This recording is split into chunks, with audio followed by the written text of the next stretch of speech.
A blinding winter sun hung over a snow-covered town as a former Navy SEAL drove toward the edge of his failing land, his silver-gray German shepherd silent beside him. He was already losing everything: his ranch, his peace, his past creeping closer with every unpaid bill. One wrong move and it would all collapse. Then his dog stopped, not from fear, from warning. Beneath a frozen fossilized tree, older than the town itself, something was buried, something never meant to be found. Digging deeper could cost him his freedom. Walking away would save his life as it was.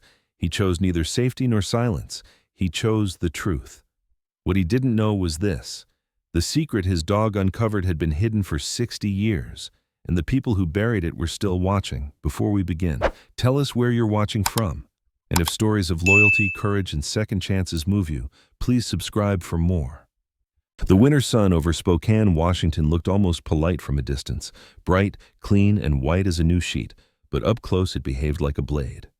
It sharpened every edge of the world: the fence wires, the frozen ruts in the dirt road, the bare branches that clicked together like old bones. Snow lay over the outskirts of the city in a hard, glittering crust, not the soft storybook kind. It was the kind that squeaked under boots and stung the lungs when a man breathed too deep. Beyond the last neighborhoods, where streetlights gave up and the land widened into fields and scrub, the wind had room to run. It ran without mercy, sweeping across pale pasture and dead grass and the skeletons of summer weeds, as if it had been hired to erase whatever used to be here. On mornings like this, the sky could be a perfect blue and still feel cruel, because the cold didn't need clouds to do its work. It simply waited, bright and patient, for mistakes. Ryan Walker knew that kind of patience. He had worn it in other places. Now it wore him. He stood on the warped boards of his porch with a mug of coffee cooling in his hands and watched his breath unravel into the air. The ranch, if it deserved that grand word, sat on the edge of the open country like a stubborn thought. A small house, a lean barn, a few pens, an old piece of equipment or two that had lived longer than their warranties. It wasn't a kingdom. It was a last stand. Ryan was in his mid-30s, tall and hard-angled, with the kind of posture that never completely forgets a uniform. His shoulders were broad, his frame lean rather than bulky, and his movements had an economical control that made even simple things, like setting a mug down, look deliberate. His face carried the kind of structure photographers love: a sharp jawline, cheekbones that caught the light, a straight nose with a faint old break that had healed into character. Stubble darkened his cheeks and chin, not the sloppy kind, but the permanent shadow of a man who forgot to care some mornings. His hair was cut short, practical, brown with a hint of sunfade, and his eyes, gray-blue, held a steady focus that could soften, but rarely did in public. There was a quietness to him that wasn't shy. It was trained, the kind of quiet a man learns when noise gets people killed, and later keeps because silence feels safer than talking. He wore his Navy working uniform the way some men wore faith. The jacket and trousers were covered in a continuous digital camouflage pattern. No clean panels, no solid fabric anywhere, not on the front placket, not on the chest area, not even on the pocket flaps. The uniform looked like winter itself had learned to pixelate. It was an odd choice for a civilian morning on a struggling patch of land, but Ryan kept it on anyway, as if taking it off might let the past climb up his spine. The porch boards creaked behind him, and something warm and heavy brushed his knee. Shadow leaned into him, with the quiet insistence of an animal that understood gravity better than philosophy. Shadow was a rare sight, even in a country full of dogs. An 8-year-old German shepherd with a silver-gray coat that looked like moonlight caught in fur, layered with deeper slate along his back and shoulders.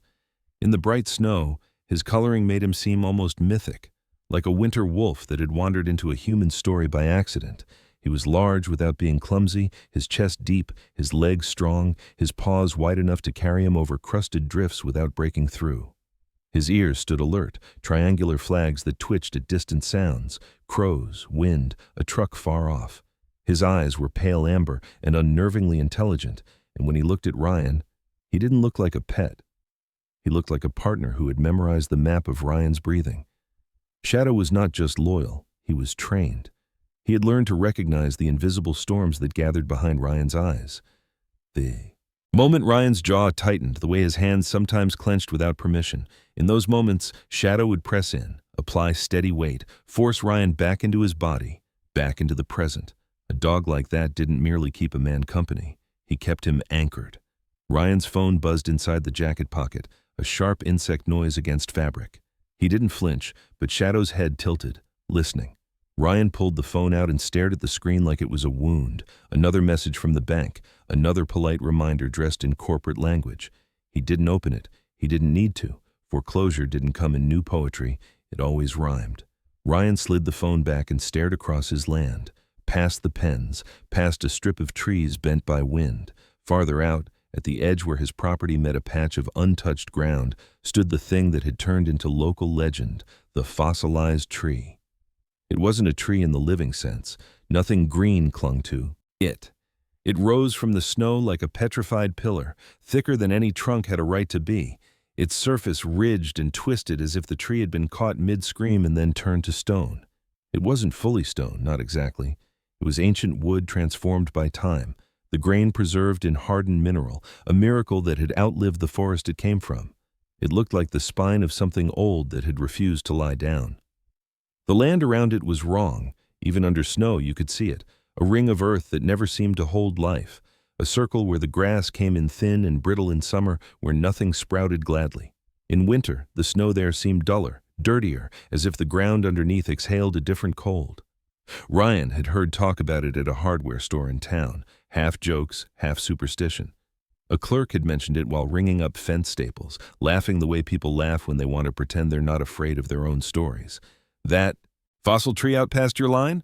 Folks say it's cursed. Animals won't bed down near it. Even deer go wide. Ryan hadn't laughed. He didn't do that kind of laughter anymore. He had asked one question instead, quiet and precise. Does the ground ever thaw there? The clerk's smile had faltered. Not right, he'd admitted. It's weird, always weird. Weird didn't keep the bank away. Water might. Ryan had started to think in practical theories, the way men do when hope has to wear a work belt. The fossilized tree was massive, permanent. Things like that didn't survive without a reason. Maybe it stood above a stable pocket of warmth underground, or a cavern, or a buried spring that held a stubborn temperature. If there was water, real water, not a trickle, he could keep his animals alive, keep the land alive, negotiate with the bank, buy time. Time was the only currency he didn't have. Shadow shifted, sensing Ryan's thought spiral, and pressed his shoulder into Ryan's thigh. Ryan exhaled and scratched behind the dog's ear. Yeah, he murmured. I know. The words were for Shadow, but also for himself. Later, in the bright, hard morning, Ryan drove into town for diesel. Spokane's outskirts were quiet, plowed roads bordered by dirty snowbanks, gas stations glowing like small islands. Inside the store, the heater blew air that smelled faintly of hot metal. A woman behind the counter looked up when the bell chimed. Her name tag read, Sarah.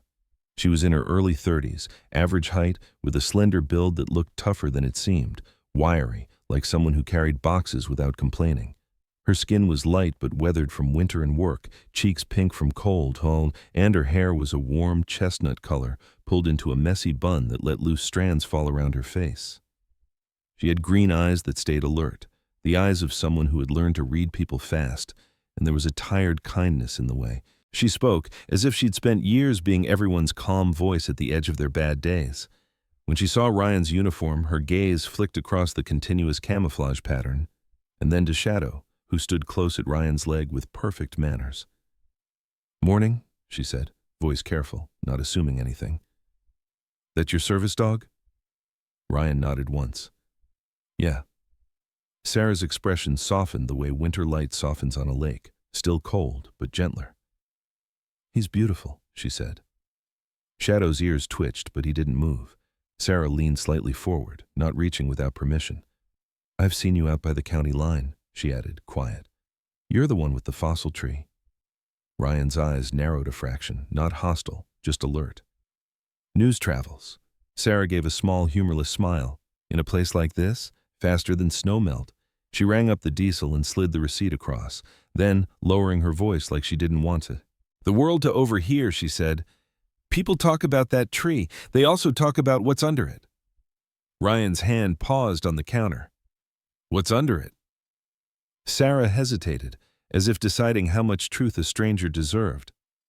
My dad used to do utility work, back when I was a kid. He said there were old survey stakes out there once, government type. Then one day they were gone, like someone came and pulled them up. She shrugged, trying to make it sound casual, but the memory sat in her throat. He told me not to go near it, said it was not our kind of land. Ryan didn't like the way that phrase landed. Not our kind of land sounded like borders drawn by men who didn't live there. When was that? He asked. Long time, Sarah said.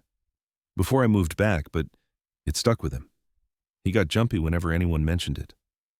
She looked at Shadow again, and her tone softened into something almost hopeful. If you're going out there, just be careful. That dog of yours, he knows things before people do. Ryan took the receipt, nodded once, his version of thanks, and left. Outside, the sun hit the snow so hard it felt like an accusation. Shadow jumped into the truck, settling into the passenger seat with a quiet readiness. Ryan drove back with the same tight focus he used to drive through places where the road could kill you.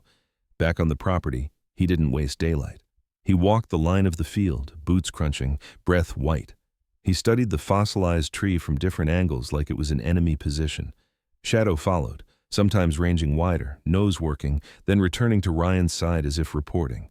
Ryan's plan was simple: get the excavator close, scrape away the snow and the dead topsoil around the base, test the ground. If it was just superstition, fine. If there was a void, a spring, anything, he would find it. The excavator was old but functional, painted yellow once and now the color of tired. When Ryan started it, the engine coughed and groaned, then settled into a rumble that vibrated through the frozen air. The sound felt obscene against the quiet snow. Shadow stayed back at first, trained not to crowd machinery, sitting near the truck like a silver statue. Ryan guided the excavator forward, tracks biting into crust. The fossilized tree grew larger, casting a thin shadow across the snow that looked like a crack in the world. Ryan lowered the bucket and scraped. Snow peeled away, revealing soil beneath, dark, dense, wrong. He scraped again, closer to the base. The excavator's metal teeth hit something hard with a sharp clank that shot up Ryan's arms. He paused, listening. Wind, engine, nothing else. Shadow rose. His posture changed so abruptly it was like watching a switch flip inside him. The dog's tail stiffened, his ears pinned back. A low sound formed in his chest. Not a bark, not a growl, something between warning and fear. Shadow, Ryan called. Calm but firm. Stay. Shadow did not stay. He trotted forward fast, then broke into a run, circling the fossilized trunk, nose down, moving with frantic precision. He stopped at one spot, just left of the base, then began clawing at the snow with violent urgency. Shadow! Ryan's voice snapped sharper. The dog ignored him completely. Shadow dug, paws flinging frozen dirt, then barked, one hard, piercing bark that didn't sound like excitement. It sounded like alarm. Ryan killed the excavator's forward motion and swung down from the cab. His boots hit snow with a crunch that sounded too loud. Shadow was still digging, his shoulders bunching, breath steaming. He glanced up at Ryan, eyes bright and wild, then barked again and slammed his paws into the same point as if the earth itself was an enemy. Ryan's frustration evaporated. In its place came the old instinct. Something is wrong. Something is here. He stepped closer, heart heavy in his chest, and knelt beside the torn patch of snow. Shadow's claws had exposed a small circle of dark soil. Ryan pressed his gloved hand down. The ground felt unnaturally solid, like compacted clay mixed with stone. He scraped with his fingers and felt a smooth, cold edge. Not rock, not root, metal. He froze, breath held, and as if the world decided to lean in and listen with him, the wind dropped for a heartbeat. In that brief stillness, Ryan heard it. A faint, unmistakable sound from below the metal, a soft tapping like a knuckle against steel. Once, then again. Shadow's head snapped toward the spot, and his bark ripped across the bright snow like a warning flare. Ryan's eyes lifted to the fossilized tree, towering above them like a petrified witness, and the sunlight suddenly felt less like mercy and more like a spotlight. Something had been waiting beneath this white world for a very long time, and Shadow, faithful, furious Shadow, had just told it they were here. The excavator's engine idled for a moment longer after Ryan cut the throttle, its low mechanical growl slowly dissolving into the wide, sunlit silence of the snowfield. When he shut it off completely, the quiet rushed in, as if the land had been holding its breath. The winter noon over Spokane was brutally bright, the kind of brightness that erased shadows and made everything feel exposed. Snow reflected the sunlight so intensely it hurt the eyes, turning the open ground into a blinding white plain broken only by the fossilized tree and the frantic movement of one dog at its base. Ryan stood still for several seconds, listening.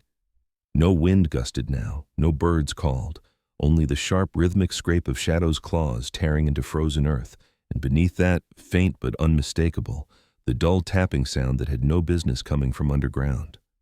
Shadow had abandoned any pretense of obedience. His silver-gray coat bristled along the spine, each hair standing stiff as wire. He circled tightly, then dug again, jaws pulled back slightly as a low, vibrating snarl bled into a breathy whine.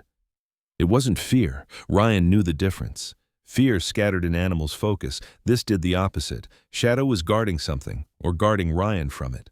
Ryan approached slowly, boots crunching loud in the stillness. He knelt beside the torn patch of snow and pressed his palm to the exposed ground. It was wrong in a way he couldn't quite articulate. Not just frozen, but compacted beyond what weather alone could do, as if pressure had been applied deliberately, repeatedly, over years.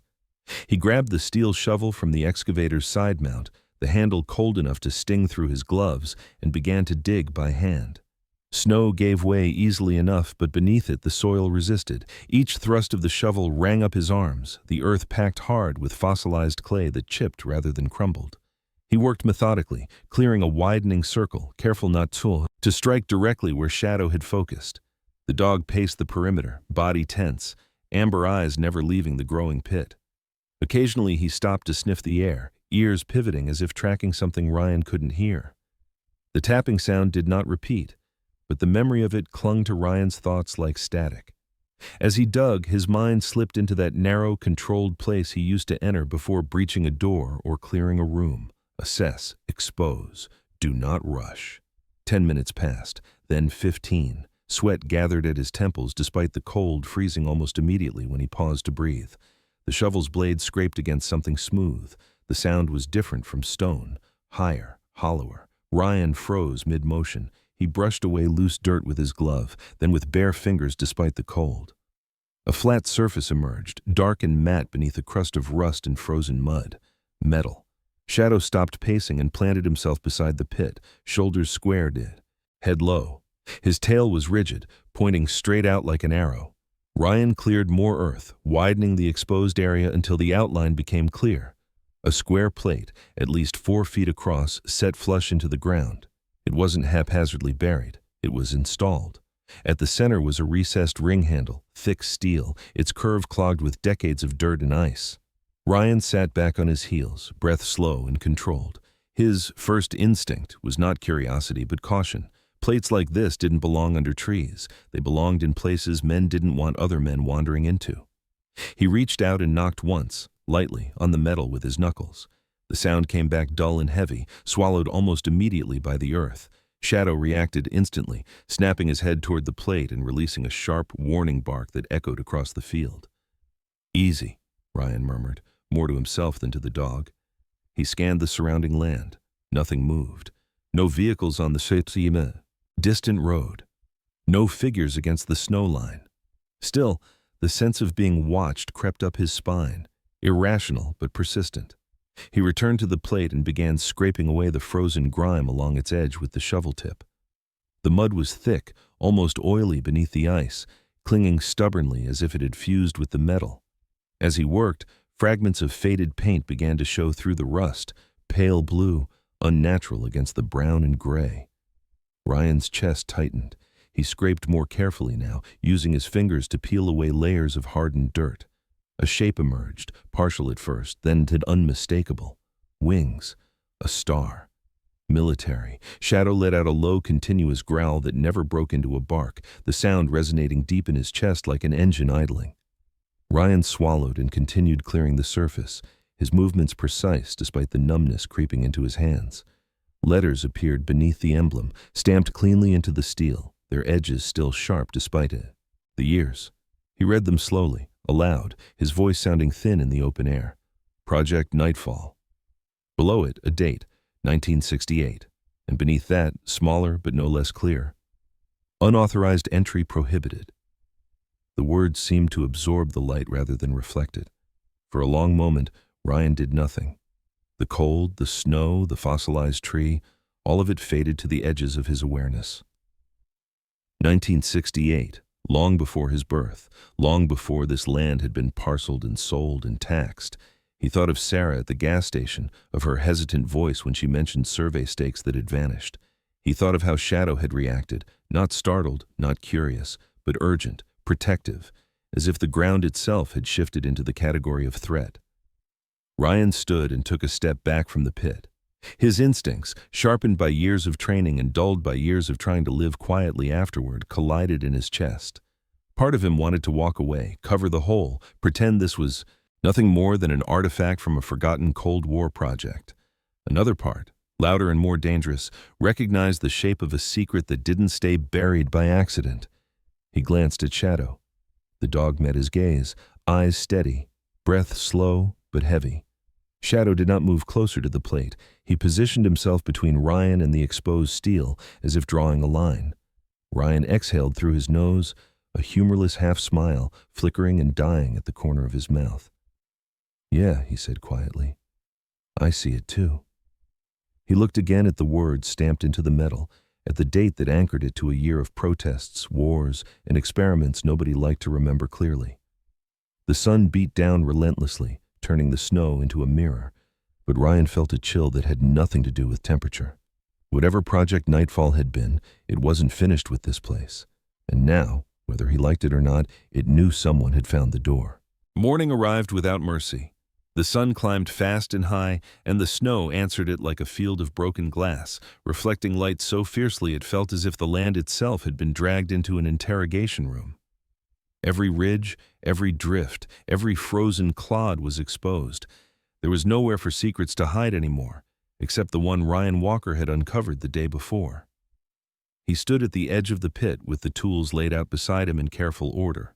A 6-foot pry bar scarred from old jobs, a short-handled sledgehammer with a head dulled by years of use, a coil of climbing rope stiffened by cold, and a high-lumen flashlight clipped to his belt. He wore the same Navy working uniform as always, the continuous digital camouflage wrapping him from collar to cuff without interruption, as if he had never fully stepped out of the life that taught him to prepare for mornings like this. His face looked sharper in the harsh light, shadows cutting clean lines along his jaw and cheekbones, stubble catching frost when he exhaled. He had slept little. When he did, he dreamed of sealed doors and breathing walls. Shadow stood several meters back from the pit, exactly where Ryan had told him to stop. The German Shepherd's silver-gray coat glimmered under the sun, each hair edged in white. He was rigid, ears pinned low and slightly back, tail hanging still. His eyes never left the exposed steel plate. There was no curiosity in them, no playful interest, only vigilance. Shadow looked less like a dog waiting for a command and more like a sentry guarding a threshold. Ryan tested the ground with his boot, ensuring the frozen edges wouldn't collapse, then stepped down into the pit. The steel plate was fully exposed now, its square shape stark against the dark soil. The ring handle sat at the center, thick and recessed, crusted with rust and ice. The stamped letters, Project Nightfall, looked even colder in daylight, as if the sun refused to warm them. Ryan braced, the pry bar against the ring, and leaned his weight into it. The metal didn't move. He repositioned, set the bar again, and struck it with the sledgehammer. The sound cracked through the air, sharp and percussive, echoing faintly across the frozen field. Shadow flinched at the noise but did not advance. Ryan struck again, then again, adjusting the angle each time. On the fourth blow, something gave, not smoothly but violently. A sound tore out of the ground, an ugly, wrenching crack like a joint snapping after being held too long. The ring shifted an inch. Ryan froze, heart hammering. Then came the hiss. It rose from the edges of the plate in a thin, sustained exhalation, as if the earth itself had finally decided to breathe out after decades of holding it in. The sound crawled under Ryan's skin. Shadow reacted instantly. He leapt backward, claws skidding on ice, and dropped into a low crouch several steps away, head down, lips drawn back from his teeth in a silent snarl. The fur along his neck and shoulders stood on end. He did not bark. He did not whine. He growled, deep and continuous, a sound reserved for things that did not belong. The air that burst from the hatch was wrong. It was colder than the surrounding cold, sharp and sterile, carrying a layered stench that made Ryan's eyes water. Ozone like scorched wiring, the bitter tang of chemicals, and beneath it all, something metallic and old, like oil that had been overheated and left to rot. Ryan covered his mouth with his sleeve and staggered back half a step, lungs burning. The hiss continued for several seconds, then faded, leaving behind a silence so thick it pressed against his ears.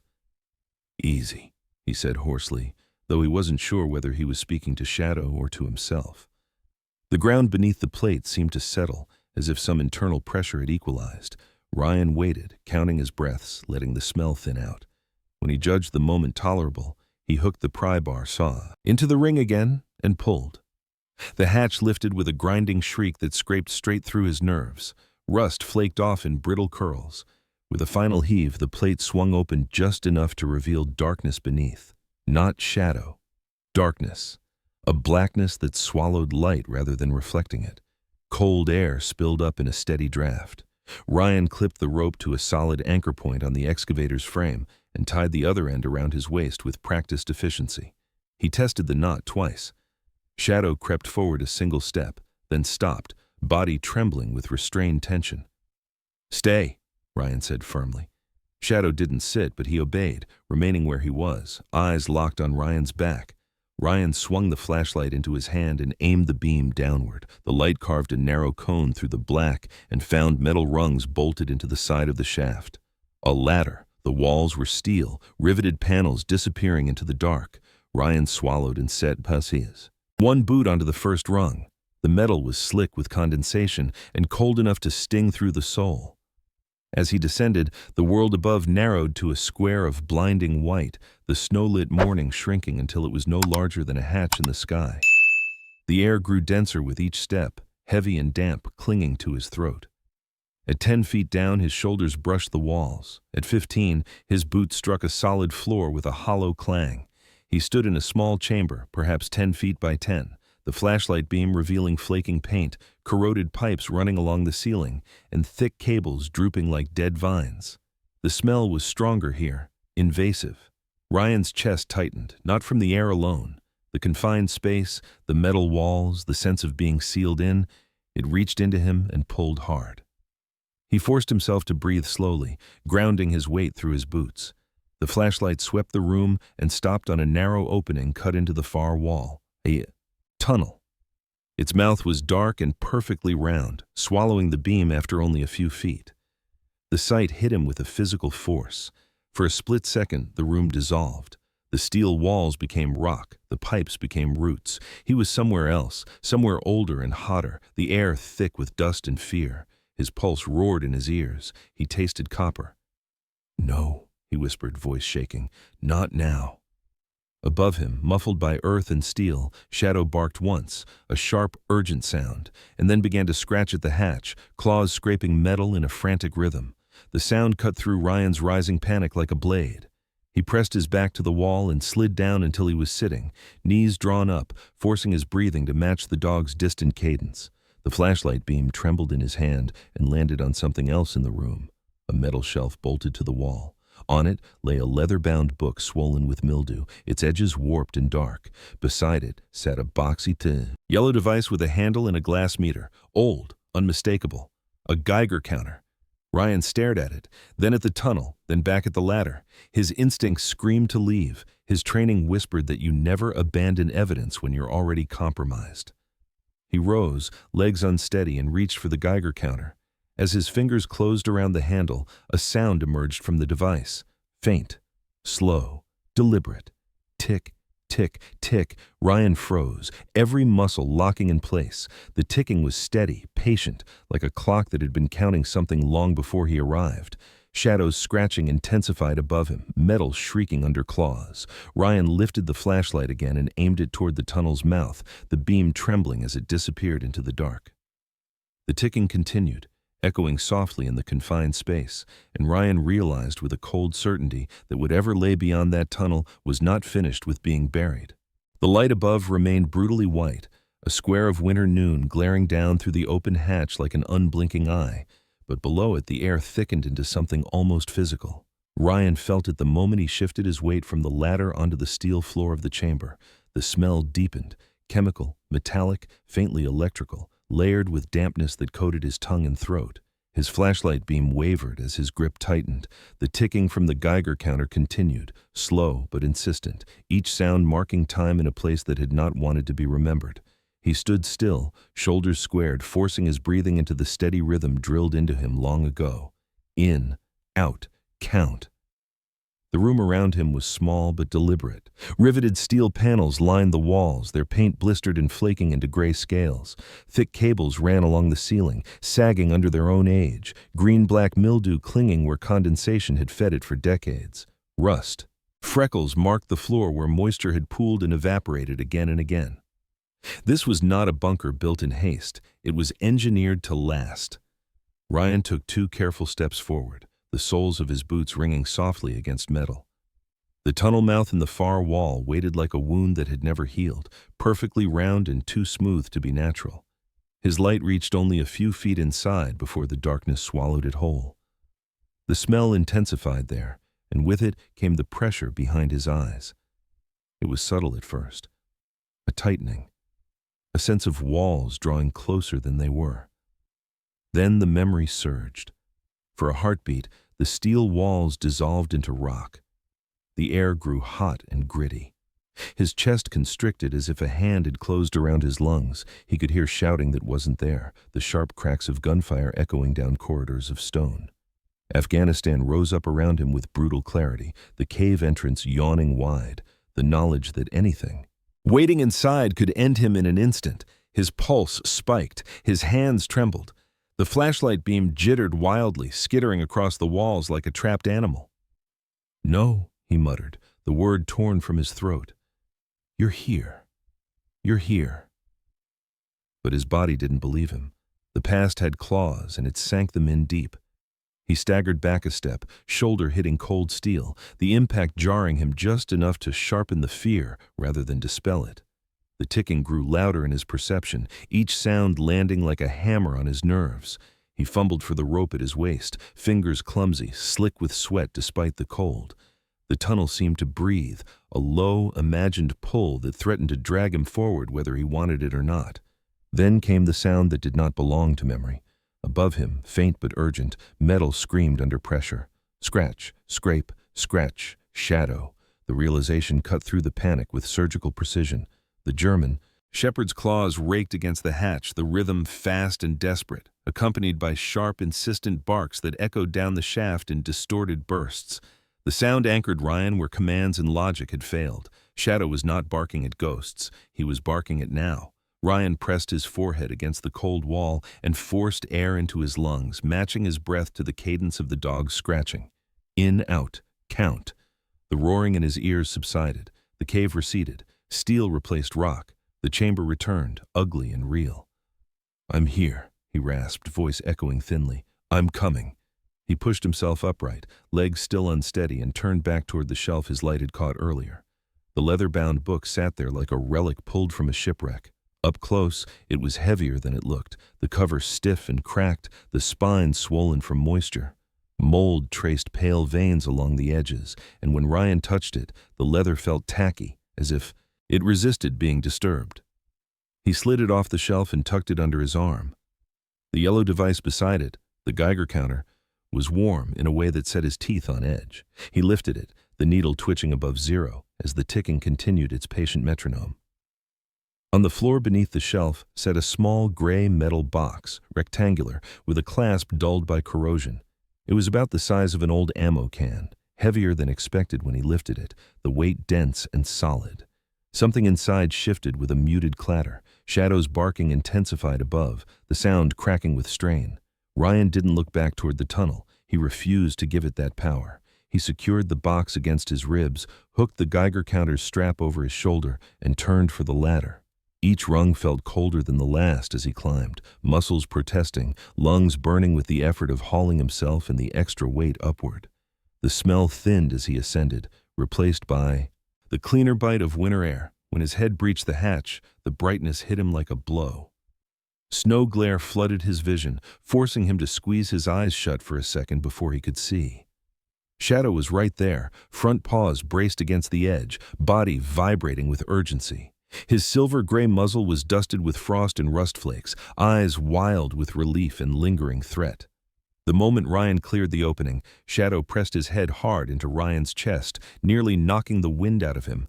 The contact was grounding, immediate. Ryan laughed once, a short, broken sound, and wrapped an arm around the dog's thick neck. "I'm good," he said hoarsely. "I'm good, boy." Shadow didn't pull away at once. He leaned in, applying his weight with practiced precision until Ryan's breathing slowed, until the tremor in his hands faded. Only then did the dog step back, resuming his watchful stance, ears flicking toward every distant sound. Ryan climbed out, fully, and stepped away from the pit, the bright snow crunching under his boots. He set the items down on a patch of packed ground and took a long, steady breath, letting the cold burn his lungs clean. The Geiger counter's ticking was clearer up here, no longer muffled by steel and earth. He glanced at the needle. It hovered above background, not screaming, but undeniably alive. His jaw tightened. This was not nothing. He slid the leather-bound log and the metal box into a canvas bag from the excavator cab, then draped the rope back over the hatch edge. He didn't close it. Not yet. He needed air, distance, perspective. He straightened and scanned the land, forcing his eyes to work the way they had on patrol, sweeping horizon to horizon. That was when he saw it. At the edge of the field, where the snow lay smooth and untouched by his earlier work, a set of tracks cut across the white like a scar. Tire tracks, fresh. The grooves were crisp, the edges sharp, not softened by wind or drifting snow. They led from the access road toward his property, stopping short of the fence line before veering away again. Ryan's pulse kicked up, cold and focused. He crouched, studying the pattern. Heavy vehicle, wide tires, recent enough that the sun hadn't yet glazed them over. Shadow moved to his side, body low, nose working the air, a soft warning growl vibrating in his chest as he followed the line of the tracks with his gaze. Ryan straightened slowly, eyes tracking the path back toward the road. Whoever had driven out here hadn't come to admire the scenery, and they hadn't left before he opened the hatch. They had been close enough to watch. Night did not bring darkness so much as it brought contrast. The moon hung high and clean over Spokane's outskirts, bleaching the snow into a hard silver sheet that reflected every movement, every mistake. Ryan Walker stood just inside his front door with the porch light still off, listening before he saw anything. Shadow sensed it first. The German shepherd rose from his place near the hearth without a sound, his silver-gray coat blending into the pale glow leaking through the windows. His ears tilted forward, then flattened slightly, and a low vibration rolled out of his chest, so quiet it was felt more than heard. A vehicle approached slowly on the access road, tires crunching deliberately over frozen gravel. Not a local truck. Too smooth. Too careful. The sound stopped a precise distance from the house. Headlights did not flare. Instead, the moonlight revealed a black SUV idling silently, its paint polished to a mirror sheen that looked obscene against the mud-scarred landscape. Ryan's jaw tightened. He did not reach for a weapon. He did not need one yet. He opened the inner door but left the storm door closed, the mesh and glass forming a thin, symbolic barrier. When the knock came, it was firm, professional, and timed. 2 knocks, a pause, then one more. Ryan flicked on the porch light and cracked the door just enough to look out. 2 men stood on the step. They were dressed alike but not the same. The older one stood half a step forward, posture relaxed, hands visible, fingers loosely interlaced. He was in his early 50s, tall with neatly combed gray hair and a face that might have been handsome once, but had settled into something smoother and less human. His eyes were pale and steady, the kind that assessed rather than reacted. He He wore his dark suit-like armor, tailored to perfection, shoes polished despite the snow. The younger man stood slightly behind and to the side, as if by habit. He was in his early 30s, broad-shouldered, his build compact and athletic under the suit. His hair was dark, cut short, and his jaw was clenched as if he chewed on irritation for sustenance. A faint shadow of stubble darkened his face, and his eyes flicked constantly, scanning the doorway, the interior, the dog. Ryan didn't miss the way the younger man's gaze lingered on Shadow with open annoyance. "Good evening," the older man said, his voice smooth and measured, the tone of someone accustomed to being welcomed. "Mr. Ryan Walker?" "Who's asking?" Ryan replied, evenly. Shadow stepped forward into the narrow opening, his body filling the gap like a living barricade.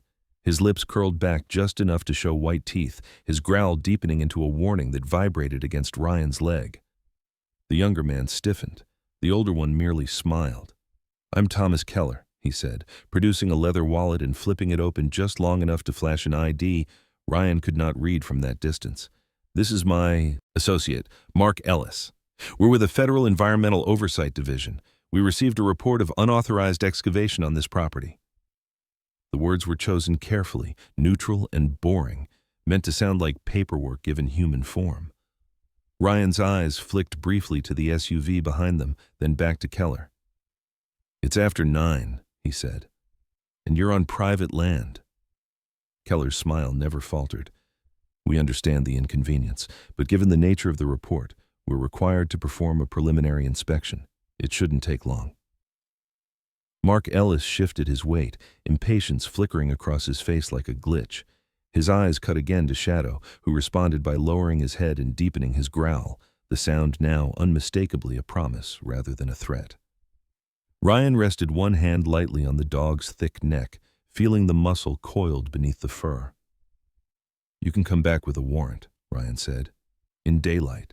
Keller's gaze slid past Ryan, attempting to peer into the house, into the shadows beyond. "That won't be necessary," he replied gently. "We're not here to make things difficult." Mark took a half-step forward without thinking. Shadow surged an inch closer to the door, teeth fully bared now, amber eyes locked on the younger man's throat. Mark froze. The air on the porch seemed to tighten. Keller glanced sideways at his associate, a subtle warning, then turned back to Ryan. "Impressive animal," he said lightly. "Is he trained?" "Very," Ryan said. Keller nodded as if checking a box. "Of course he is." For a long moment, no one moved. The snow reflected moonlight up into Keller's face, revealing nothing behind his eyes. Finally, he took a step back, lifting his hands in a placating gesture. "Very well, Mr. Walker. We'll note your noncompliance and return at a more appropriate time." His tone suggested that time would be chosen by him, not by courtesy. Marcus shot Shadow one last resentful look before following Keller back down the steps. The SUV's doors closed with soft, solid thuds. The engine whispered to life, and the vehicle rolled away, its dark shape dissolving into moonlit distance without urgency.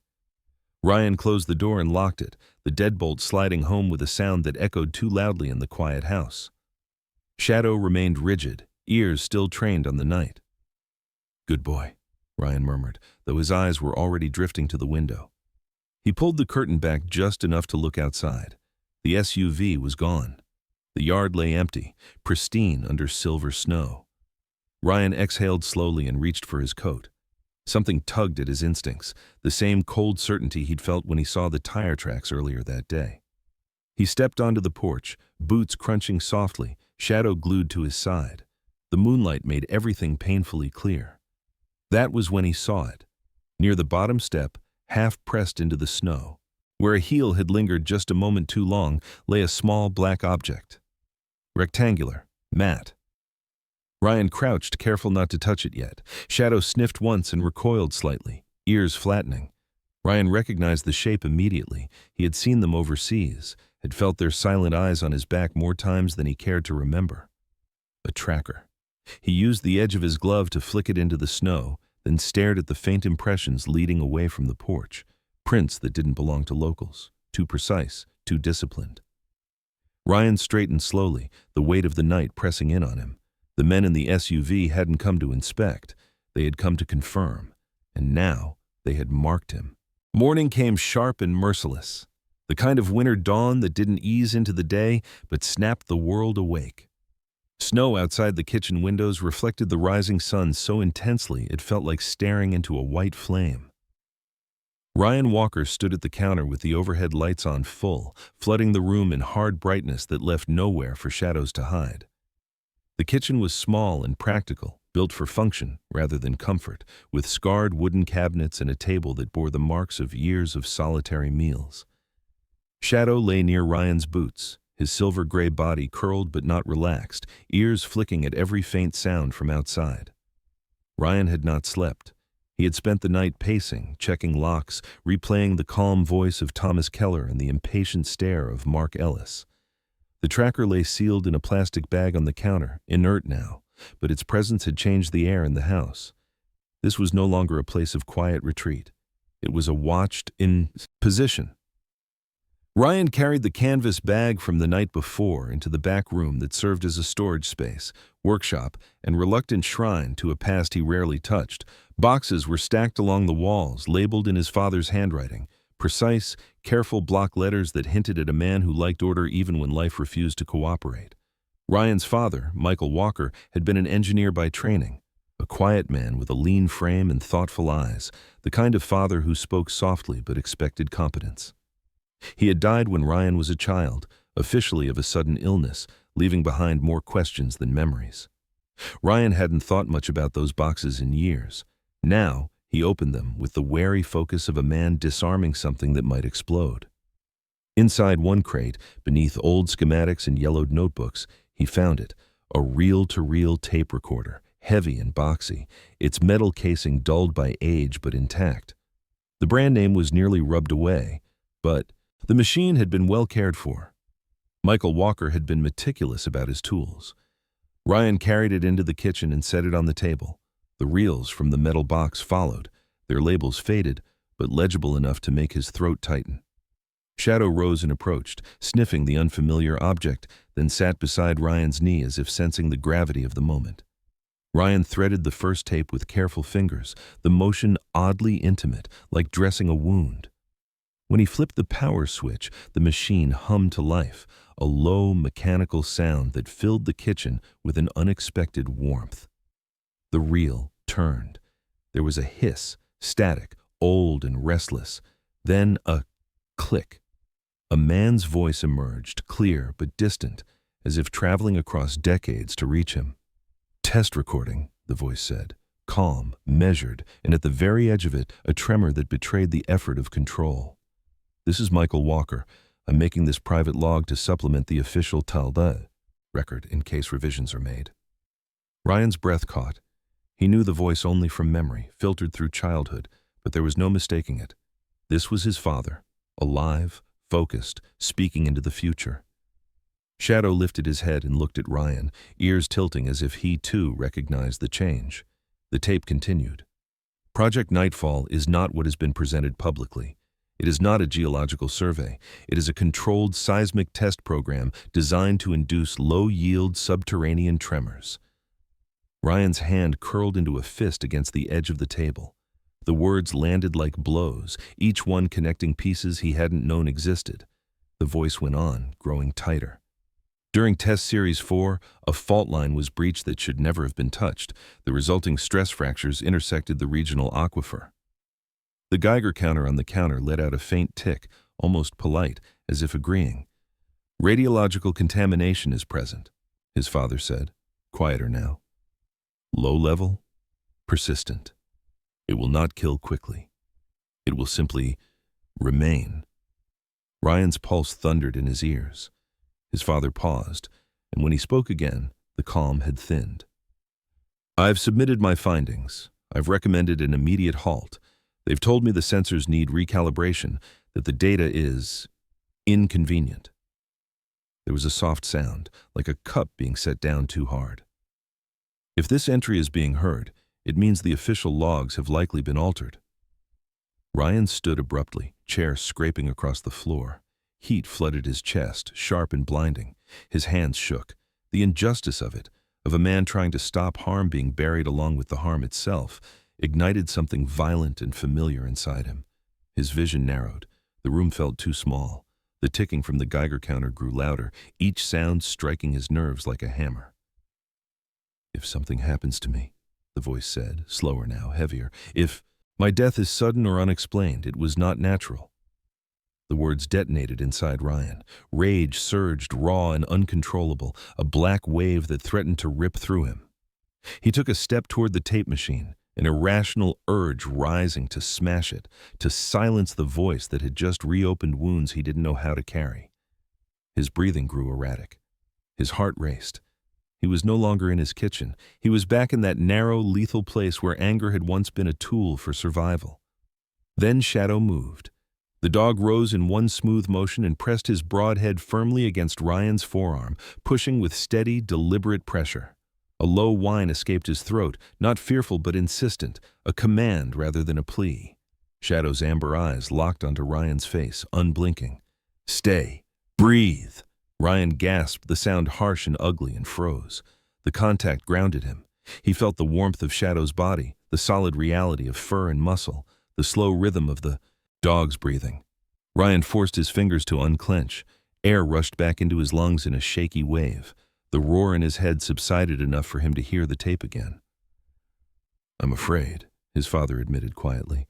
"Not for myself, for what they're willing to bury." The reel spun on, the hiss filling the pauses between words. Then, abruptly, there was a final sentence. "If you're hearing this, I did what I could."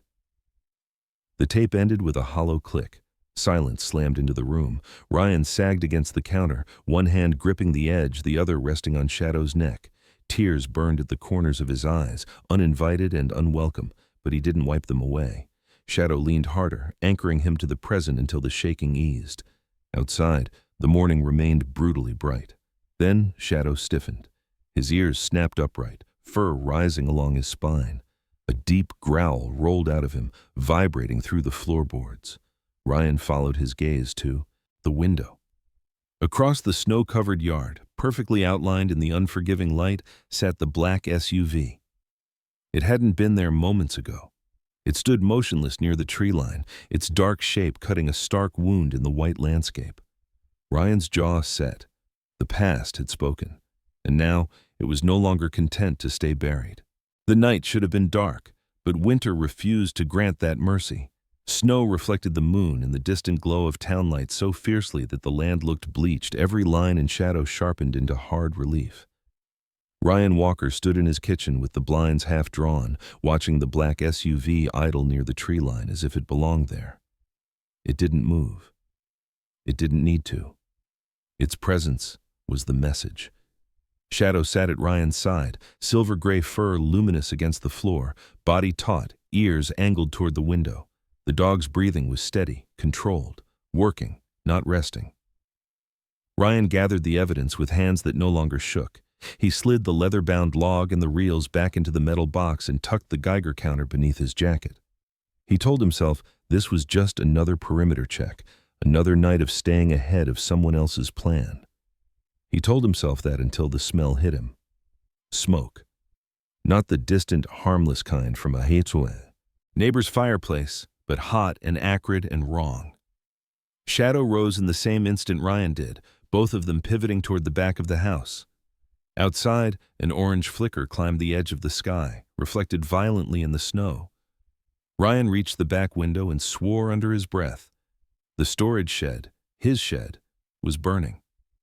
Flames licked up the dry boards, fed by old fuel cans and stacked lumber, throwing sparks that drifted like malicious fireflies. It was a clean distraction, obvious and loud, designed to pull him away from the house. "Stay," Ryan told Shadow automatically, already moving. The word left his mouth out of habit, not belief. He grabbed the fire extinguisher from its hook and burst out the front door, boots pounding across snow that crackled underfoot. The heat hit him halfway across the yard, a wall of dry, blistering air that made his eyes water. He squeezed the extinguisher handle, coating the base of the flames in white foam, but the fire roared back. Hungry and efficient. That was when the back door shattered. Inside the house, Shadow did not stay. He exploded forward, all muscle and instinct, a silver-gray blur cutting across the kitchen. The intruder barely had time to register the movement before 90 pounds of trained force slammed into his chest. The man was tall and lean, dressed in dark tactical clothing beneath a jacket meant to look civilian. He had sharp features, a narrow nose, thin lips pulled back in surprise, eyes cold and calculating even as he fell. A pistol was in his hand. Shadow's jaws closed on the man's forearm with surgical precision, teeth locking down hard enough to elicit a scream that tore through the house. The intruder crashed into the counter, dishes shattering, blood splattering white tile. Shadow held on, growling deep and relentless, shaking once to unbalance him further. The man swung his free arm wildly, striking Shadow's shoulder, but the dog barely flinched. Outside, Ryan heard the scream and understood instantly. He dropped the extinguisher and sprinted back toward the house, lungs burning, heart hammering with a familiar lethal focus. He hit the back door frame at full speed just as a second man emerged from the hallway. This one was broader, older, with a heavy jaw shadowed by gray stubble and eyes that had learned to hide intentions behind fatigue. He moved like a professional, fast, economical, bringing a knife up in a reverse grip. Ryan closed the distance in 2 strides and slammed his shoulder into the man's chest, driving him back into the wall. They grappled, boots slipping on blood-slicked tile, Ryan forcing the knife hand away from his throat with brutal efficiency. He trapped the wrist, twisted, felt tendons strain, then drove his elbow into the man's sternum. The man grunted but didn't go down. He had the stubborn resilience of someone who had survived worse. A rifle cracked outside. The sound was sharp and concussive. Too close. In the same instant, the shed's fuel drum detonated. The explosion turned night into a white-hot noon, a violent bloom of fire that slammed into the house with a shockwave. Windows rattled, glass shattered, heat washed through the kitchen like a living thing. Ryan's world stuttered. The roar of the blast tore him out of the present and threw him backward through time. For a split second, no more than that, he wasn't in his kitchen. He was back on a road half a world away, the air a wall of fire, ears ringing, body frozen as his brain screamed move. That second was all it took. The older man wrenched free, staggering back. Shadow released the first intruder just long enough to lunge at the second, but a third shot cracked from the darkness, splintering wood near the dog's head. Shadow veered instinctively, missing his mark by inches. Ryan blinked, the kitchen snapping back into focus. He launched himself forward, tackling the older man through the back doorway and into the snow. They hit, hard, breath exploding from both lungs. Ryan drove his fist into the man's jaw once, twice, feeling bone give. The man went limp. Sirens wailed in the distance. Someone had called it in. The remaining intruder, bleeding and screaming, was dragged backward by unseen hands into the darkness beyond the yard. Tires spun. The black SUV roared away, taillights vanishing into the silver night. Ryan pushed himself to his knees, chest heaving, snow melting under his palms. Shadow was beside him instantly, pressing close, muzzle dark with blood that was not his. Ryan ran his hands over the dog, checking for wounds, his touch frantic but precise. "You're okay," he breathed. "You're okay." Shadow leaned into him, then turned, hackles still raised, eyes scanning the yard until the last echo of the engine faded. By the time firefighters arrived, the shed was a skeleton of char and smoke. Inside the house, the kitchen looked like a battlefield. That was when Ryan saw the young man, standing uncertainly in the doorway, soot smudging his cheek. Ben Sullivan had arrived earlier than planned. Ben was in his late 20s, slim and restless, with dark hair that refused to lie flat and wire-rimmed glasses that slid down his nose when he moved too fast. His face held the sharp curiosity of a reporter who had learned to doubt everything, but his eyes now were wide with shock. "I came as fast as I could," Ben said, voice unsteady but determined. I heard the shots." Ryan nodded once. "Then you saw enough." They worked fast. Ben's hands shook at first, then steadied as muscle memory took over. He scanned the log, photographed the reels, recorded the audio directly from the tape player, uploading files to secure servers with practiced efficiency. Ryan watched, understanding the necessity but also the fragility of it. "Digital can be denied," Ryan said quietly. "Corrupted. Claimed fake." Ben met his gaze and nodded. "The originals matter." Went to. The last file finished uploading. Ben leaned back, exhausted. The house was quiet now, except for distant sirens and the crackle of cooling wood outside. Shadow sat between them, a silent sentinel. Ryan's phone buzzed on the counter. Both men froze. Ryan picked it up and answered, putting it on speaker. The voice that came through was calm, warm, almost kind, the voice of Thomas Keller. "Mr. Walker," he said gently, as if inviting him to tea. "It seems we've all had a difficult evening." Ryan said nothing. "We have something of yours," Keller continued. A pause.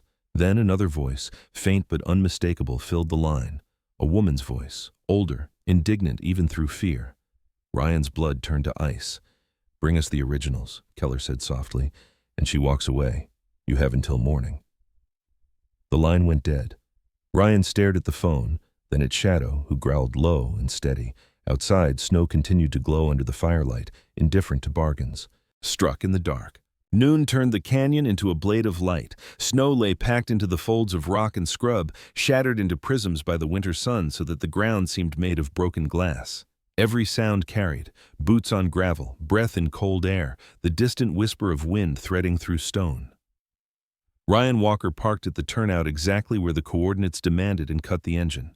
He sat for a second, hands steady on the wheel, feeling the familiar weight of his Navy working uniform. Digital camouflage, uninterrupted from collar to cuffs, a pattern that had once kept him invisible and now made him unmistakable.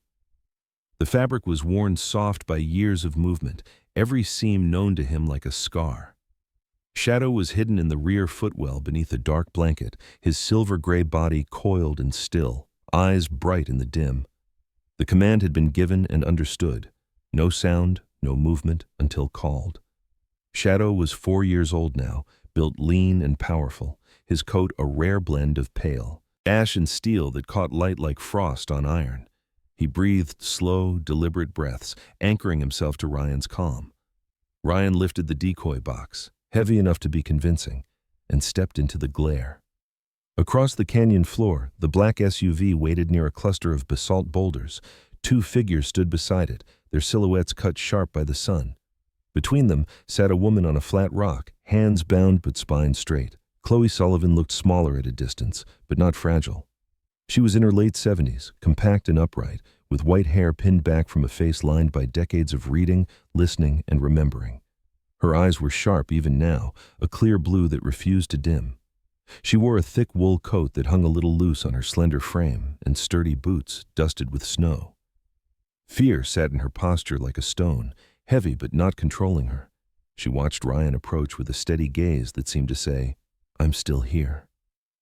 Thomas Keller stepped forward to meet Ryan halfway. In daylight, the older man looked exactly as he had at night, immaculate, calm, his suit immaculate against the rough land, his gray hair neat, his smile composed.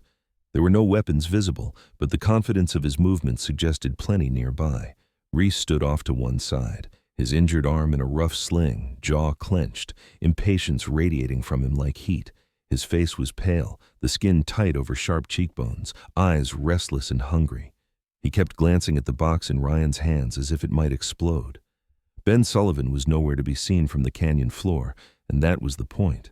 He had climbed before dawn, moving fast and light despite the cold, his slim frame built more for desks than ridges but driven by urgency. Ben's dark hair was plastered under a knit cap now, glasses tucked away, camera steady in gloved hands.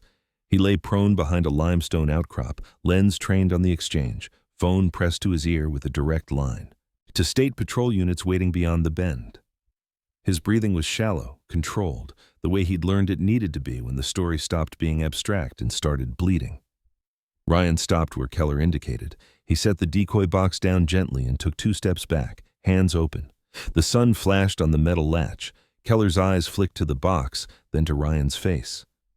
"You came alone," Keller said pleasantly. "That was wise." "Let her go," Ryan replied. His voice was level, carrying easily in the cold air. "Then we talk." Reese laughed, a short, ugly sound. "Open it," he snapped. "Now." Keller raised a finger, silencing him, and nodded once. Reese moved forward, favoring his injured arm, and kicked the latch. The lid popped open. He stared down into the box. Rusted tools, a length of chain, blank reels, nothing else. Reese's face contorted. "It's a fake!" he shouted, fury breaking through discipline. The moment snapped taut. Ryan brought 2 fingers to his mouth and whistled, a sharp, piercing note that sliced the air cleanly in 2. The rear window of Ryan's truck exploded outward. Glass burst like ice, glittering in sunlight. Shadow launched from the footwell in a silver-gray arc, muscles uncoiling into pure intent. He hit Reese square in the chest before the man could raise his weapon, the impact lifting him off his feet. Shadow's jaws found the forearm with brutal precision, clamping down and driving Reese into the snow. Reese screamed, the sound raw and panicked, boots scrabbling uselessly as Shadow held fast, growl thunderous and low. Keller turned, reaching for his gun. Ryan was already moving. The years fell away as he crossed the distance in a blur, boots finding purchase where logic said there was none. He slammed into Keller, shoulder to chest, driving him backward into the rocks. The gun skittered across stone. Ryan's hands were relentless, controlled, one twisting Keller's wrist, the other his. Striking, precise and final. Keller went down hard, breath leaving him in a stunned rush. Snow sprayed bright as sparks. Sirens cut through the canyon, distant at first, then multiplying, echoing off stone until the air vibrated with them. Blue and red lights crested the ridge as state patrol vehicles poured in, engines growling. Ben's voice crackled through the line, sharp and breathless. "Move now, move now." Officers fanned out, weapons trained, commands shouted. Shadow released Reese at the sound of authority and stepped back on Ryan's word, chest heaving, eyes never leaving the fallen man. Chloe was on her feet before anyone reached her, refusing help until Ryan was close enough to meet her gaze. "You did well," she said, voice steady despite the tremor in her hands. Ryan cut her bonds and she touched his arm briefly, a human anchor in the glare. The arrests were swift. Reese was cuffed, groaning, his anger spent.